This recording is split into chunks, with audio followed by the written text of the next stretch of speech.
Welcome to the Mormon to Medium podcast. I'm Brad, and I'm here with Navnette. Hi, guys.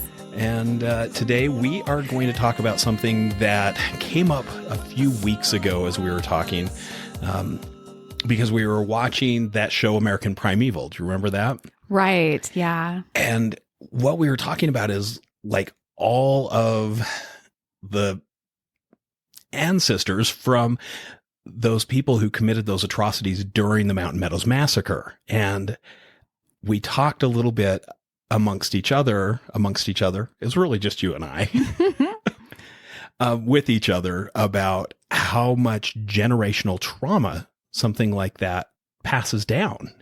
Right. Energy is energy. And so you've got the perpetrators that put this on, and then they pass that energy on to their ancestors, which are millions of people by now. So interestingly, all these people carry this kind of energy. Yeah, which has got to be something that just bubbles up at the most random times, right? So like you're just going throughout your day, and can you imagine having that guilt of going, wow, I did these horrible things. I am not a good person, following you around, but not being your shit. Or on the flip side, what if it's you really are a shitty person?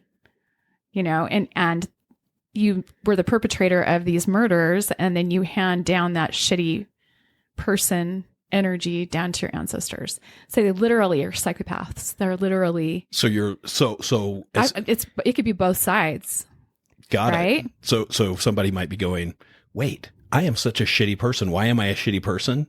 And trace it all the way back through their ancestry. It might be interesting to see how many of the millions of people that are ancestors from the perpetrators of the Mountain Meadows Massacre, how many of them have actually become criminals.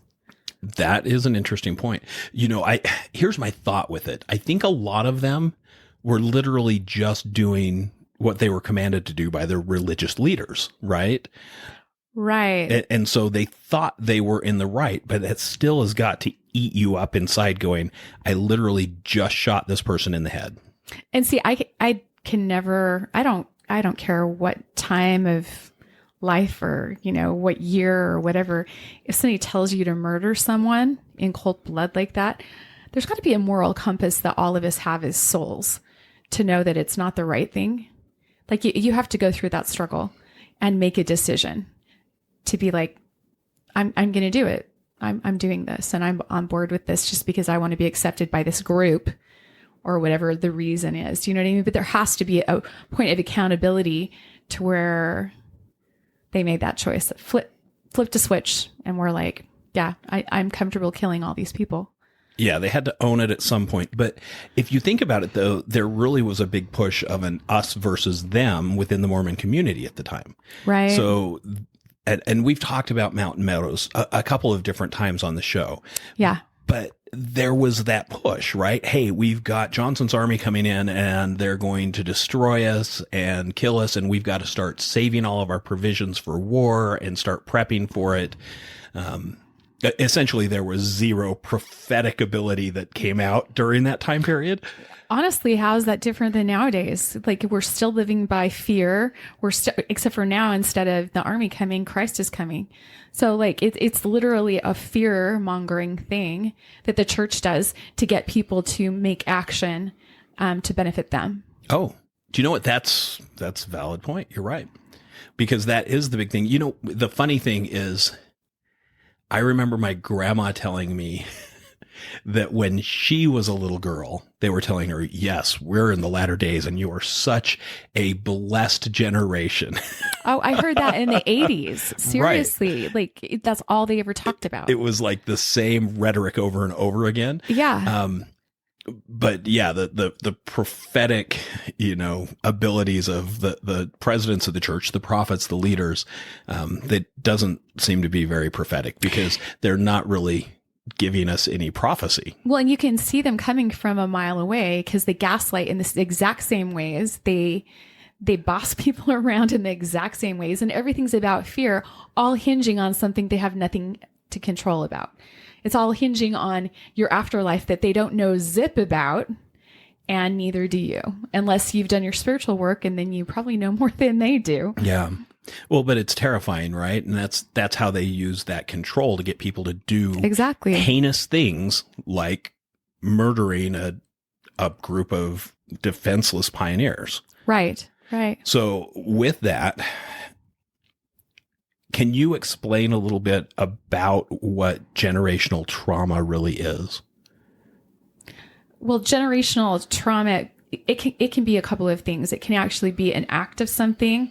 So, for example, if there's rape energy, it can go through the women in a generational line, rape energy handed down from generation to generation and generation, and you'll have a whole family full of women that have all been raped. That type of thing. Or, I mean, you're talking about a massacre. You've got that massacre energy. You've got that murder energy. And you will probably have a whole line of family members that carry that energy. And that's what I'm saying is I wonder how many of them have committed a crime or been psychopaths, or do you know what I mean? It would be really interesting. I don't know how you'd find that out, but it'd be really, really interesting to delve into that and see that lineage and kind of what their energy has done. Now, there is a way to release that energy and have it no longer a part of you or future generations, but it's hard shadow work, and it's work that you have to sit with and process and let go of and release.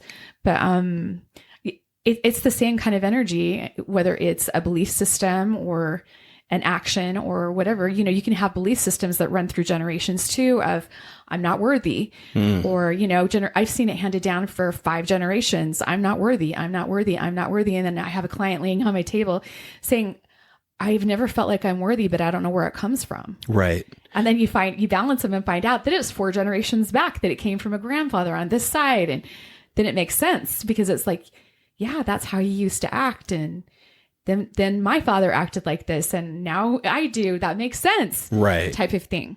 So I think it's the same trauma, trapped emotion. So it can be a trapped emotion, a trapped old belief system, or a trapped trauma. Either way, there are the beaver dams and the energy, and it's generational. It can be handed down from one generation to the next. Energy is energy. Got it. So you talk about there are ways to release that, and you talk about shadow work, which is a super popular term right now, right? A lot of people are like, oh, you got to do your shadow work. Yeah. If you haven't done your shadow work, you're not healing. Oh my gosh. So before we go into other ways of releasing, what do you mean when you say shadow work? What does that define like for you?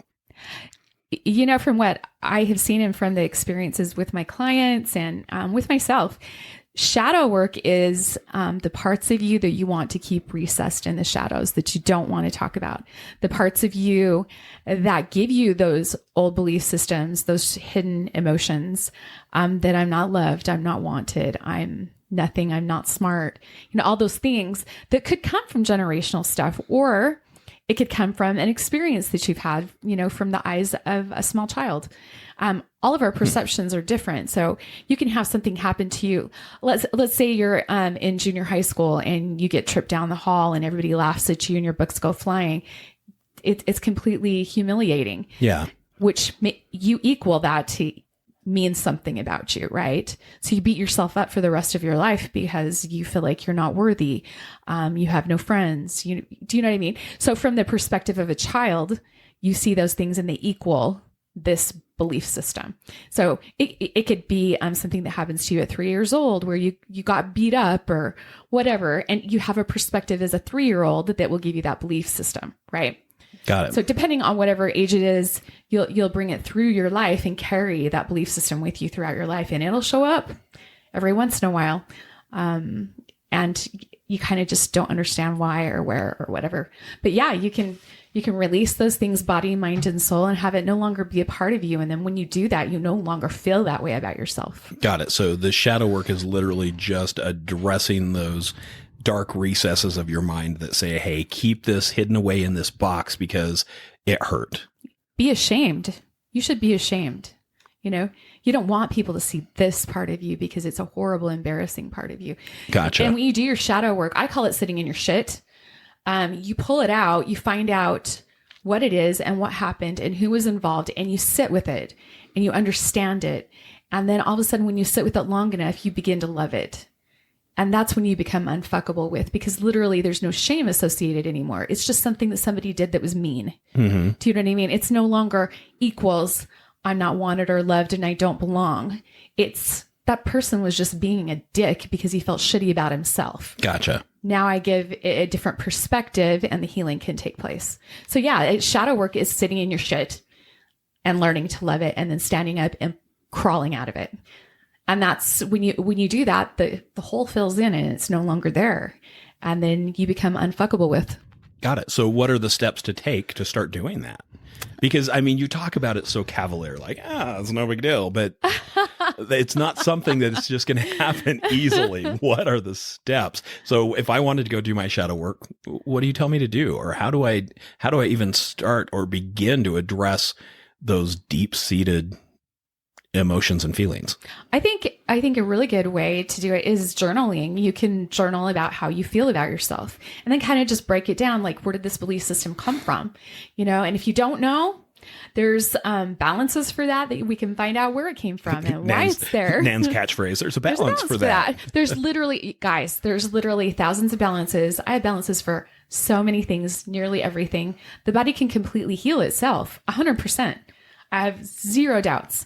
It's just, how long has the dis-ease been there? How long has a beaver dam been there? If it's been there for generations, it might take a minute. Do you know what I mean? But I think really getting in touch with your emotions, really sitting in it and being like, why have I always attracted these type of men, for example? I've had some crappy marriages, some crappy relationships. I look back on it now, and this Nan would never be with the people that I was married to or dated, like, ever, besides Corey. But like, I literally, that's just where I was then. And it was because I was so desperately looking for acceptance and love. And there's reasons for that. So when you sit in your shit, you have to look at the reasons why you did things and then figure it out and then give yourself grace, because you were doing the very best you can with the tools you had at the time. Right. Well, I definitely know that I have been lucky to witness you become the best version of Nan. Aw. No, seriously. Thank you. I'm the guy who's like, oh yeah, because of all that other bullshit, she's become this amazing woman and I get to reap the benefits. So that's super cool. Thank you so much. Yeah. Thank you. Well, I definitely wouldn't be this Nan without that Brad. Oh, it's kind of a growing situation. So as you've healed that and you went, okay, now here's how we deal with our shadow work and here's what I can do to do this. What's the next step?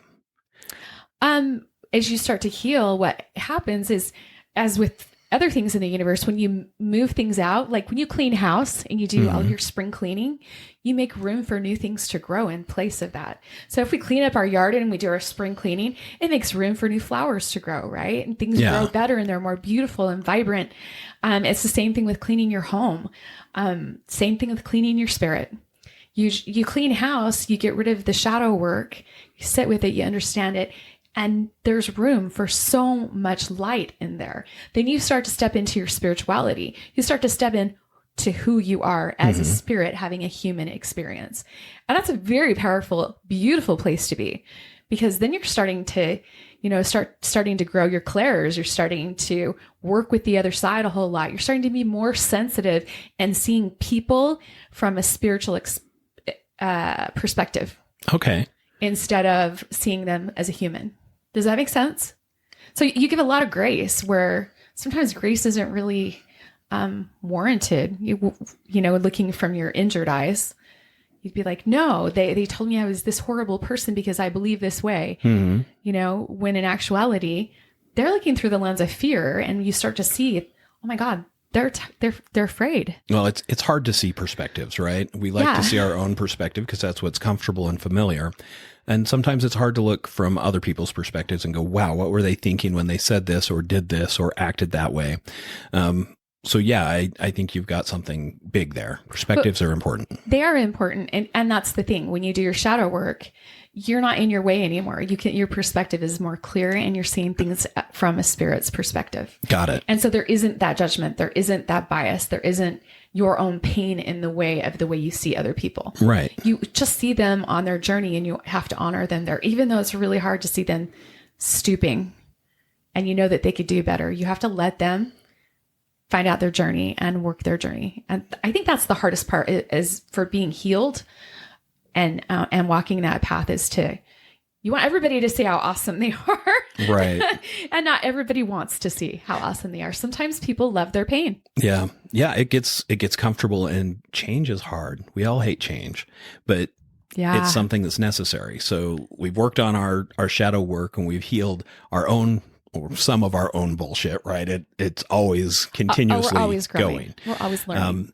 So the next step, how do we heal that generational trauma that's not our bullshit? We've set in this and we've gone, I've done all this shadow work and I've done all this stuff, and I still have this feeling of that I'm a disappointment to everyone around me. How do you recognize, okay, that's not mine, that's someone else's, and maybe this is some generational trauma that I've got to work through? Well, like I always say, there's balance for that. And during an energy balance, we can find out exactly, who it's coming from, and you can release that. A lot of times we'll surrogate people in our family too. Let's say you're super, super close to your mom and your mom has a certain belief system and she constantly rips people down or is constantly negative, and you tend to surrogate her because you look up to her and she's your mom and you want to be just like her, even though she has these qualities that aren't so likable. Right. And then you start to act like her instead of acting like you. And it can happen to a lot of people in a lot of different families that have come from, low vibing, toxic type families. So, it's really interesting in energy work to find out, am I surrogating someone else? Do I want to be someone else and I don't want to be me? Am I even me? And then being able to step into your own truth and light, because this earth is our school. We're supposed to be learning. And if we're not learning, we're getting an F. Right. Plain and simple. You don't want that. Well, you don't want to have to retake this course. I'd rather be done. Yeah. It's coming from an old soul, that's done this lots of times. Yeah. Yeah, I've fucked up a lot. Yeah. Done fucking up. Yeah, it's time to find joy and peace. And I want that for everyone. That's the hardest part of my job, is seeing people that don't see the light in themselves and they just want to go down the pain aisle. I'm going to take that pain and that one and that one and that one and that one and all those pills, and that's how I'm going to live my life. And it's right. But you can heal this and you don't have to have all those things. So when you get someone on your table and you are working on that stuff, what happens? How do you know, how do they know when they're starting to tap into that generational trauma and they're helping to move it along? Usually when I tune in to my clients before I balance them, I always ask for spirits from their side, their ancestors, to come forward if they'd like to help with this balance. And 99% of the time, if it's generational stuff, they will show up at the end of the table and I will see them. Well, and okay, I think you touched on something that's super important to clarify. Okay. So with your modality of healing, yes, not everyone has the psychic and medium abilities that you do. Right. And so you incorporate that into your healings and yes. into your touch for health, into your kinergetics, into whatever it is that you're utilizing, versus most people who just go through the functions of the modality. Exactly. So it's very different than what you might get with another practitioner. But it's who I am. So why would I not use it when I'm doing energy work? You know what I mean? Like, whether I'm working or not, I'm always in tune with spirit. I'm always getting the download. I'm always getting the warnings and all the things. So why would I turn it off just to do an energy balance when I get energy's energy? And if I can take advantage of your grandmother's energy to help you heal, as well as mine, as well as yours, why would I not? Right. It's such a huge blessing. And if it's generational, you can move that energy out for your grandmother. Right. And they release it too. So you actually do a double healing. Oh, well, which is really cool. Let's get into that a little bit more. Talk about moving that out, and how, like I said, how do you know? And I interrupted you because this is different, but you were talking about how you will tune into people. Yeah, I usually will tune into people because a lot of times I don't know who's coming through my doors and they're coming to my home.